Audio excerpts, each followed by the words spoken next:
Hi everyone, welcome back to Closer Together. I'm Talitha, and if you listen to our first episode, you know that this is a podcast is all about building and maintaining healthy relationships. Today we are diving into one of the most special and often complicated types of relationships, friendships. Friends are the family we choose, but keeping a friendship healthy and stronger takes effort and understanding. And to make this episode even more special, I'm not talking about this alone. Today, I'm bringing on someone who has been with me through thick and thin. Everyone, please welcome my best friend, Nat. Hello, Nat. Hey Talitha and hey everyone. Thanks for having me. I'm so excited to be here and honestly a little bit nervous actually, but I'm ready to chat about all the ups and downs of our friendship. Don't worry, this will be just like our usual conversations. Okay, let's start by sharing a little backstory.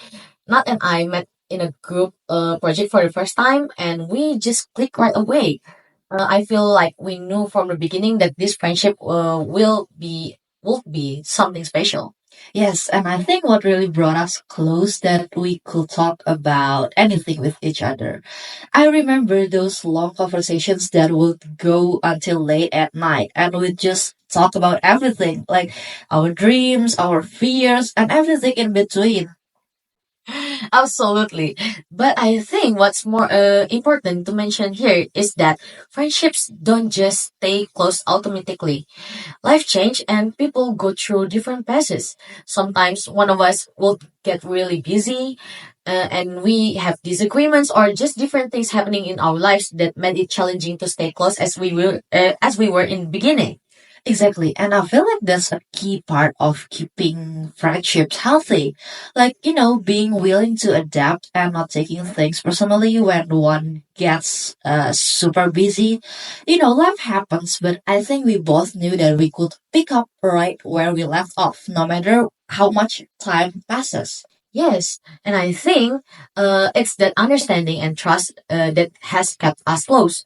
We didn't feel the need for to force each other to be there constantly, but we communicated and support each other, right? Yeah. Okay, so what about something that keep friendship strong? I think one of the biggest lesson for me has been the importance of honesty. Like, if I'm upset about something, I know I can bring it up with you, and we can talk it out. We don't sweep things under the rug. So how's that work for you? Yes, I totally agree. There have been many times when we've disagreed on things, but because we're able to talk about it openly, and I think that helps us avoid letting resentments build up. And even if it's uncomfortable, those honest conversations are what keep things real and help build trust. And I remember there was a time we had a pretty big argument. Yeah. We won't go about the details, but the time I thought it might end our friendship. But because we took a step back, cooled off, and thought it through, we came out of it even stronger. Yes, I think that experiences taught us both a lot about each other and also ourselves. Like I learned that just because you have an agreement with a friend doesn't mean that that friendship is over. If both people are willing to listen, compromise, and put the friendship first, it can actually make the friendship even better.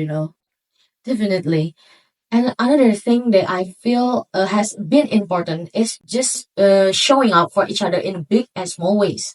I know for me, it's not about grand gestures, but just little things, like when you check on me randomly or sending me just a funny memes, just to make me laugh. Those small moments keep the connection alive, even if we are both busy with our own lives.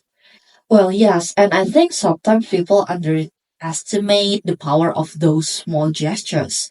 Friendship don't need constant instant maintenance, but it's those tiny acts of thoughtfulness that remind each other, like, saying, "Hey, I'm here." Also, I care about you. And for us, even if we're not talking every day, those little check ins are meaningful for both of us. Exactly. Another thing I think we've gotten better at over the years is setting boundaries, right?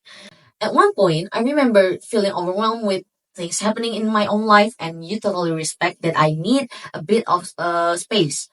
Like, that's not easy for everyone to understand, but you gave me the time to recharge without making me feel guilty. So, for anyone listening, if there's one takeaway we hope you get from our conversation, it's that healthy friendships are built on honesty, trust, understanding, and a whole lot of patience. It's about adapting to each other's needs and not taking things personally. Life is busy, but if you truly care about someone, you'll find a way to keep the friendship alive, even if it looks different at different stages. And friendships are always evolving. Just because a friendship changes doesn't mean it's over. As long as there's mutual respect and effort, you can grow through those changes together. Nah, thank you so much for being here today and we for being such an amazing friend. I'm so grateful for you and I'm glad we got to share a bit of our journey with everyone listening. Yes, thank you very much. And it's been so much fun, actually. And to everyone listening, I hope you take some ideas and apply them to your own friendships. It's worth putting in the effort, you know. Yes. Okay, so that's it for today's episode. Thank you so much for tuning in Closer Together. See you in the next episode where we'll dive into another key aspect of building healthy relationships. Until then, stay connected and stay kind.